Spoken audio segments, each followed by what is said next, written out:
Hi everyone. So today for my video, I will be focusing on the vulnerable population group known as students that migrate. So to summarize what they are, they're migrant students who are children of family who work in the agricultural and fishing industries, right? Think about it, right? These people, they have to move along with how the crop grows. So they can start off in one side of the country, like California per se, and then they move on for strawberries, right? And then they move to Florida to finish the fields for the oranges. So they're moving around a lot, and your children are going to school, but you're going from California to Florida, and your children admits that are missing out on a lot of vital education, so they could have gaps in their education. Another thing too is that a lot of these, if not the majority of these migrant workers and migrant children, they are Latino, but many of them come from indigenous regions of the Americas.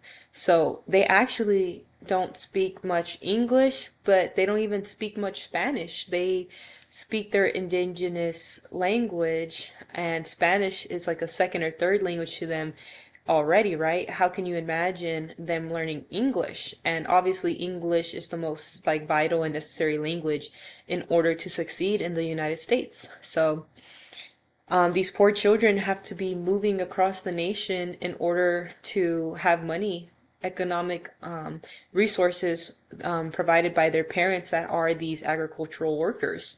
And another crazy thing is that a lot of the time the children are also in the fields working with the parents. So they're not just being moved to their work location, they are in the field side by side with their parents. So it's just very sad that that's their daily life, that's their reality. So this is why they're such a vulnerable population. But thankfully, there are some federal programs, federal funded programs, one being the MEP program, which is the Migration Education Program, which helps to provide support and offset the impact of numerous transitions that the children, you know, that they experience moving across the country. And it protects them from any penalties that come with moving between state lines. So this is such a great thing to have for them. A new concept that I learned while I was researching and reading through the readings and stuff was that a lot of times the migrant families, the parents will choose to move forward to their new work location and leave their children behind at whatever state that they're in, so that way their child can finish their education that they're receiving in that state. And man, that just breaks my heart. Imagine, like having a student where they're just by themselves, and their parents are states away. And not only are they already like separated, but they know that their parents are doing back-breaking work with very little health care, and they don't even speak the language, so they're probably worried for their parents, and they do all of that just for very little recompensation, economic recompensation. They get paid like a $2.50 per bucket of vegetables that they pick, and it's just a very sad reality for these children that their parents choose to leave them behind as the better option for their education. So I just thought that was a very crazy concept, but thankfully, again, the migration education program helps them by providing resources for them to not get penalized for crossing the state lines. So that way, parents won't have to leave their children behind, but get to bring them with them. So family reunification. So that's amazing.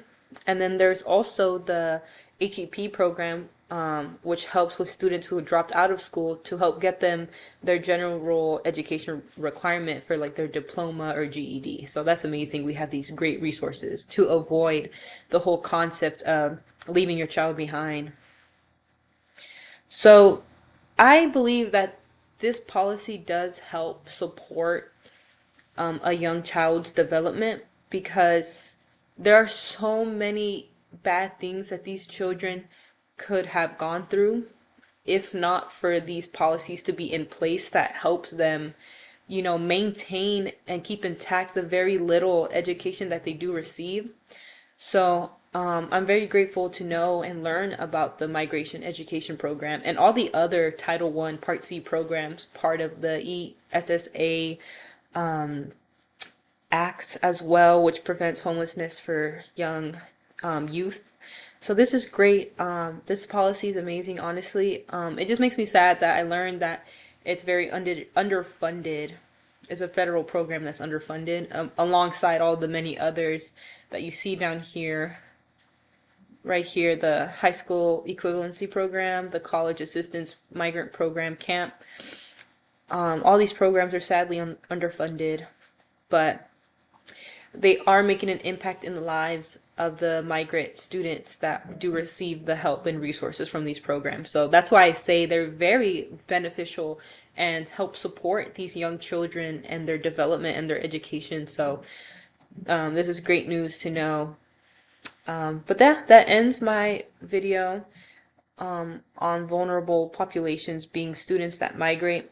I think as future educators, we should always keep this in mind, that all the students in our classrooms, that they have very different backgrounds, and it's just something to never judge a student for if they're struggling. It's not because they don't pay attention, it's not because they just want to act out. You never know what their home life is, you never know what their background is.